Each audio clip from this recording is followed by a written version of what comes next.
विमानतळावर सुरू असलेल्या कामादरम्यान निशांत सुरवसे या कामगाराच्या डोक्यात दगड लागल्याने मृत्यू झाला. अपघातानंतर निशांत यांना तातडीने होडगी रोडवरील मॅग्रेस सुपर स्पेशालिटी हॉस्पिटलमध्ये दाखल करण्यात आले. मात्र डॉक्टरांनी उपचारापूर्वीच त्यांना मृत घोषित केले. घटनेची माहिती मिळताच नातेवाईक, ग्रामस्थ व परिसरातील नागरिक मोठ्या संख्येने रुग्णालयात दाखल झाले.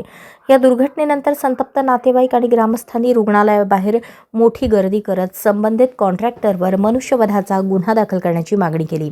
कामाच्या ठिकाणी हेल्मेट, सुरक्षा जाळी यांसारख्या मूलभूत सुरक्षा उपायांचा अभाव असल्याने कामगारांच्या जीवाशी खेळ सुरू असल्याचा गंभीर आरोप यावेळी करण्यात आला.